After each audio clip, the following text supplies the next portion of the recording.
Okay, I've got a short video here on nephron reabsorption and secretion, nephron transport. Okay, so if I sketch a nephron up here at the top, just for reference,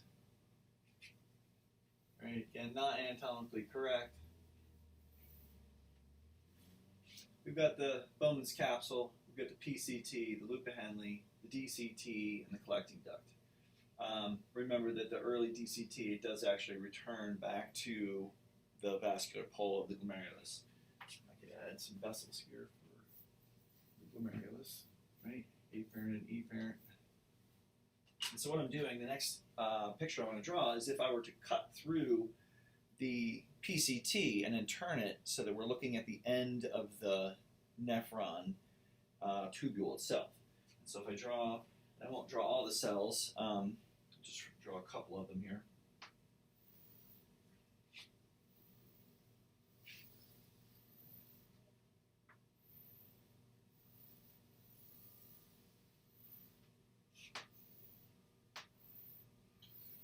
Get the idea, right? Dash, dash, dash, complete the tubule wall. We do have tight junctions between the cells. The permeability of those tight junctions serve to limit paracellular permeability. How much they limit that permeability depends on where we are in a nephron. So in some places the tight junctions are so tight that nothing can pass, in other places quite a bit can pass across them. Right? So I put those in there just as these X's, sort of limiting our paracellular permeability. And remember, so that pathway is this one, right? I'm going to draw it only on one side here. Let's see, over here. Right, so that pathway between the cells is paracellular.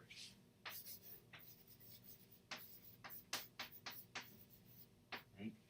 And things can move passively across that particular pathway into, or even more commonly, out of the tubular fluid. And remember, the tubular fluid is what was originally filtered into that space at the glomerulus. All right, our transcellular pathway is when we go through the cells.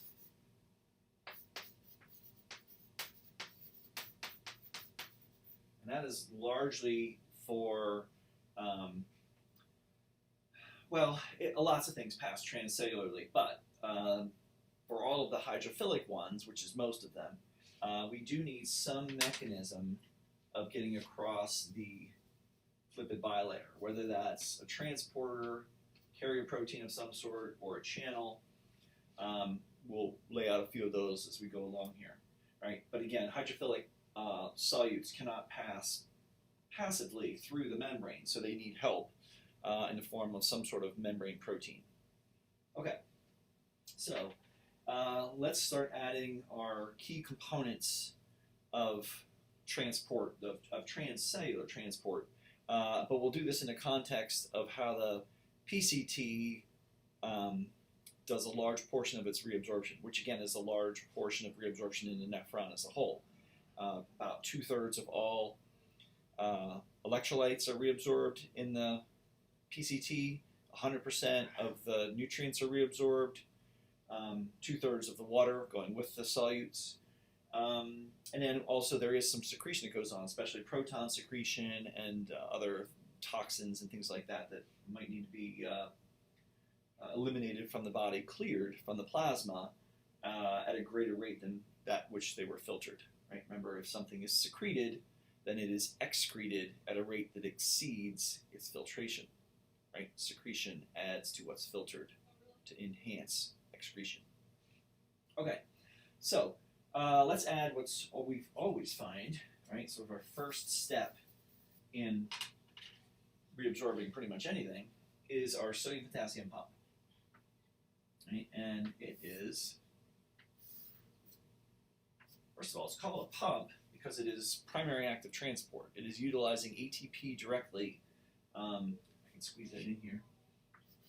ATP, really small, right? But it's using ATP as energy to drive solutes up their concentration gradients. In other words, it's not energetically favorable to move them up a gradient. So we have to put in energy in the form of ATP. And it's pumping sodium out, potassium in.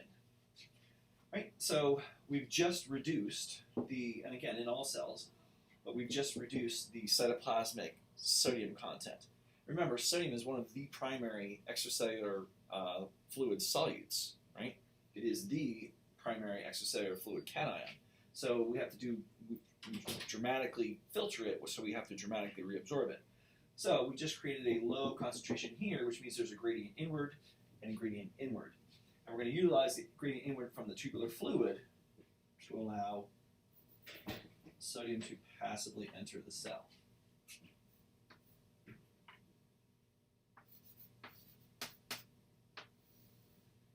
Right, so it's going to enter, and then we can just sort of connect these arrows. And it's going to pass all the way through. And remember, where are we going? Ultimately,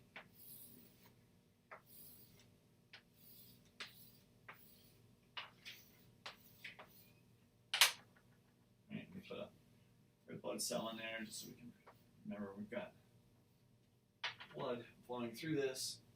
It's a peritubular capillary. Right, so I've got the, right, this is this section down here, which is the proximal convoluted tubule. So don't watch your abbreviations. Proximal convoluted tubule, and then the PTC is the peritubular capillaries. Okay, so when we reabsorb something, we're reabsorbing it to the peritubular capillaries. Now that's driven by the Starling forces there, not by the sum of the hydrostatic and oncotic pressures and a high permeability because they're fenestrated capillaries. What's driving the reabsorption at the nephron are the transporters and the things I'm describing to you right now. Right? So we've got step one, we've got step two.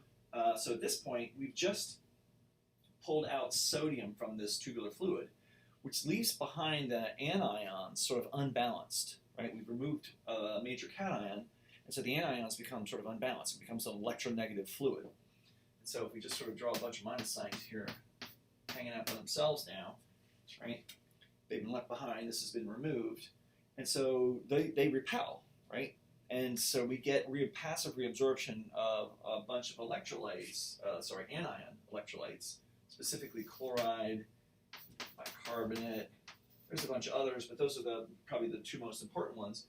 And so we're going to get passive reabsorption of chloride, bicarbonate over here to the interstitial space. And again, other anions as well. All right, so that would be the third step. Right? So at this point, we've removed a lot of sodium and a lot of chloride. These are the two main solutes in our extracellular fluid volume, main filtered solutes, much lower quantities of bicarbonate. But that means that we have just made this a hypotonic solution compared to what it was previously. Right? We've just removed a bunch of solute. And so now we have a driving force for water reabsorption. Right? So now we're going to have water, squeeze it in over here, being passively reabsorbed. Okay, well, we also have what's called solvent drag, because as water goes, guess what? It takes things that are dissolved in it with it. And so we actually reabsorb more sodium and more chloride and more bicarb and other filtered solutes. Right? All right, so that would be 1, 2, 3, 4, step 4. Now what we've done is we've removed a bunch of solute, we've removed a bunch of water, and so there are other solutes that start to like just accumulate. The ones that, you know, anything that's left behind that hasn't really been dramatically reabsorbed yet becomes more concentrated, right? Because we're losing the water, now we're concentrating everything else. Well,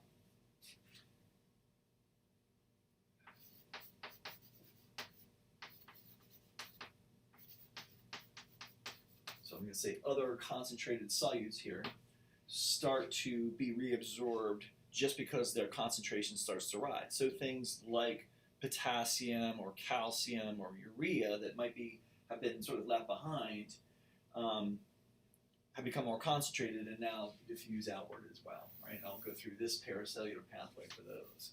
So potassium and urea are two main passively reabsorbed solutes. Passively reabsorbed early in the nephron in the PCT. Later we do control potassium and urea reabsorption secretion.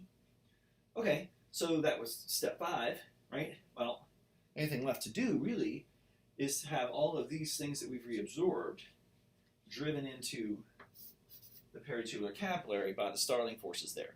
And if you recall, the blood oncotic pressure due to the plasma proteins is the dominant force there, right? Meaning we're going to get a negative net filtration pressure that indicates that the reabsorptive force of the blood proteins is dominant. And we're going to get reabsorption along the full length of those capillaries. So all the water and all the solutes that the nephron just reabsorbed will actively be pulled into the peritubular capillary, completing the reabsorptive step. Now the only thing I really need to add here is we have primary active transport, we have channels. What I haven't shown you is sort of like, well, how does the nephron, the PCT specifically, reabsorb something like a nutrient? And for that, we have to add carrier proteins over here. And what we can do is we can utilize the sodium gradient to drive other solutes into the cells for their reabsorption. And we will come to ore secretion in a second here. So what we can do is this. We can allow sodium to go down its gradient. We can drive glucose potentially up its gradients in a form of secondary active transport. Secondary active transport utilizes the electrochemical gradient of one solute moving down its gradients to drive something else up its gradients. Right? And of course it requires the sodium-potassium pump. Again, we have to have that in every cell. So the sodium gradient allows us to move something else up its gradient in this case, and they are moving in the same direction, so it's called cotransport. Another name for it is symport. Now we do need to get the glucose out the other, right? This is the apical end of the cell. We need to get it out of the basolateral end of the cell. And so we need another transporter over here. But now it's going to be moving from high to low concentration, so we can really just use diffusion, except for the fact that glucose doesn't just diffuse through the lipid bilayer. It's not very permeable across the lipid bilayer. So we need this carrier, which is called a uniporter, right? And what it does is it facilitates the diffusion, right? In facilitated diffusion across that membrane, right? And into the blood we go. Now, we can use that same sodium gradient to drive secretion. So let's put that one in here. Squeeze it in over here. Right, so in that case, we would be allowing sodium to come in again. Remember, the sodium-potassium pump just keeps keeping the sodium concentration in here low. So we can still use the sodium gradient to drive another ion against its gradient. In this case, let's use free protons, right? H+. Sorry, it's getting tight in here. So we've now driven secretion of free protons, allowing us to pH regulate at the nephron. And the two solutes are moving in opposite directions, so it's called countertransport, or sometimes it's called antiport. Right? And again, the sodium gradient is being utilized to drive the proton up its gradient. There are occasions when sodium is not the driving force for secondary active transport. Occasionally it is chloride. And what we can do is put a new color here, blue. So occasionally you have this scenario where you will allow chloride to move down its gradients to drive an anion up its gradient. And again, it's just another example in this case of countertransport, but now we're using a chloride gradient instead of the sodium gradient.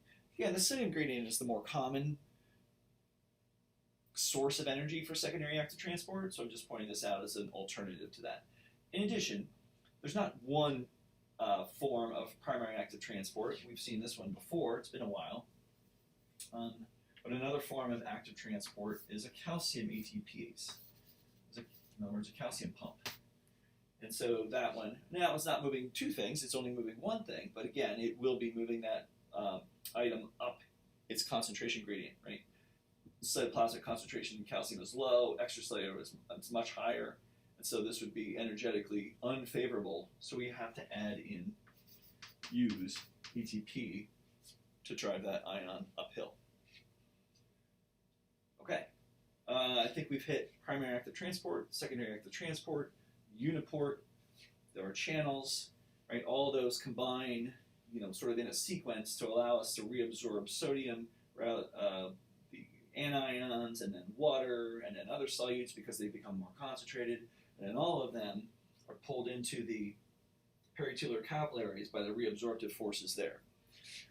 Last thing I'll say is that for things that are being secreted, like our protons here, or other things like toxins or drugs even, other metabolic wastes that could be secreted. PAH was a good example, right, of a solute that is dramatically secreted.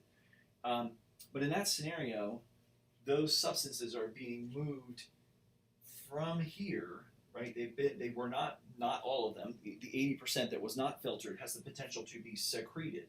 Well, to get it out of the capillary, to have the nephrons secreted and move it into here, it has to diffuse out. Because remember, bulk flux is going in.